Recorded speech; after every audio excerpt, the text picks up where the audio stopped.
Raison de plus que les hommes d'affaires, dans les partis financiers, dans les pays soucieux de leur... Si l'intérêt simplement était de justice et non pas de règlement de compte, je pense que quand on cautionne et qu'on impacte sur la vie économique de ce pays, on mériterait cette liberté provisoire.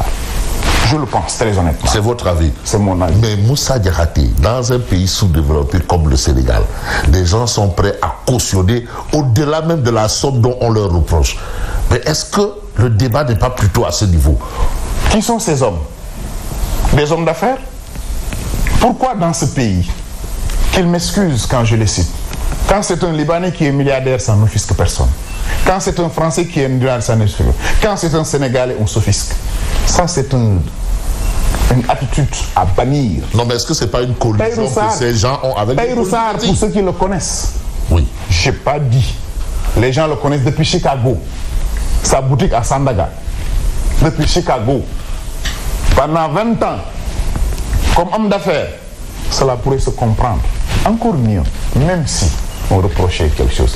Ceci, la manière de traiter nos hommes d'affaires pousse beaucoup de nos hommes d'affaires à quitter le Sénégal. N'oubliez pas que je suis le secrétaire général de l'organisation patronale du secteur privé sénégalais. Il y a une manière dans tout le monde, dans tous les États, à traiter les hommes d'affaires. Vous êtes accusé. Le temps qu'on s'en charge, on peut te faire un contrôle judiciaire. On peut te faire une liberté provisoire.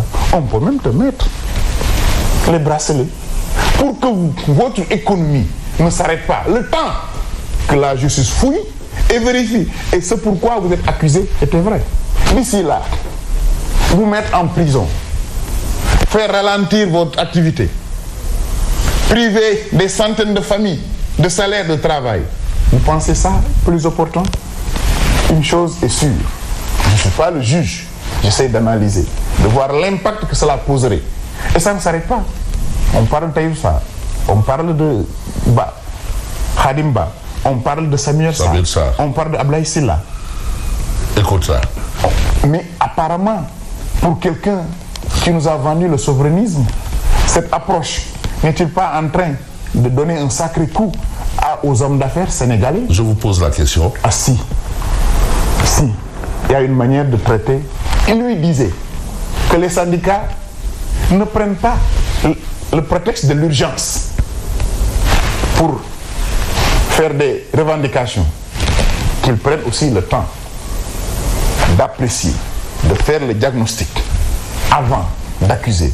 Parce qu'il y a des actes, comme d'ailleurs quand il a parlé de ruine au Sénégal, qui bloquent les choses. Un homme d'affaires n'a que sa réputation. Si vous le mettez en prison, même par rapport à ses partenaires, prenons le temps de fouiller, de vérifier. Tout homme, qui qu'il puisse être, quel que soit le camp, quel que soit le rang, si vous avez fait des choses anormales, vous méritez des sanctions. C'est ma position de principe. Mais quand on ne sanctionne qu'un certain camp, pendant que des accusations sont tournées vers ton camp. Est-ce que vous connaissez les accusations en direction du camp des tenants actuels du pouvoir? Ils sont arrivés à peine, ils n'ont pas eu le temps de procéder à des actes. Les accusations, je ne l'ai pas dit, c'est le Dr Cheikh Dieng du leur camp qui l'a dit sur l'ONAS, c'est pas moi. J'accuse pas. Parce que je n'ai pas les éléments. C'est pas mon rôle. Mais c'est le Dr Cheikh Dieng, et je le répète, sa vidéo est encore disponible. Sur son ministre de tutelle, c'est une affaire interne. Dans des situations pareilles, pour quelqu'un qui nous invite au Djoubal Djoubonti, la plus sage des décisions n'était pas de mettre tous les deux hors d'état de nuire, le temps d'avoir une lecture claire sur la chose. C'est mon point de vue, qui peut être différent de leur point de vue. Donc l'affaire du Kumba procès, qui du régime ou du camp du régime, oui, soupçonné et inquiété présentement.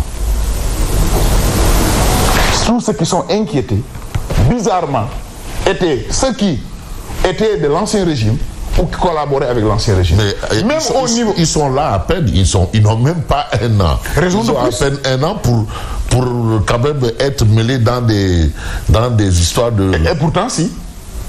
pas plus tard, n'avons pas sorti de l'argent pour indemniser des gens alors que nous parlions de loi d'amnistie dont seule la justice est habilitée à en décider. On est en train, qui a fait l'inventaire des victimes? Mais est-ce que c'est de l'argent public aussi? Vous avez la certitude de ça? Ah, le ministère a un autre argent que l'argent public. Le ministre qui travaille pour nous Sénégalais, payé par nous Sénégalais, l'État peut trouver d'autres argent dont l'Assemblée nationale ne connaît pas la provenance. Vous confirmez? Ce serait extrêmement grave. Vous savez que toujours, que quand on ajoute quelque chose dans le budget ou quelque chose, il y a des lois de finances rectificatives. Je ne suis pas au courant de cela. Je dis par principe. Oui.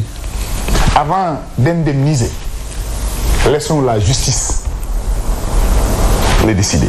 Mais ils ont indemnisé sur la base de quoi? Ils ne l'ont pas fait de façon, je veux dire, à leur guise, je suppose.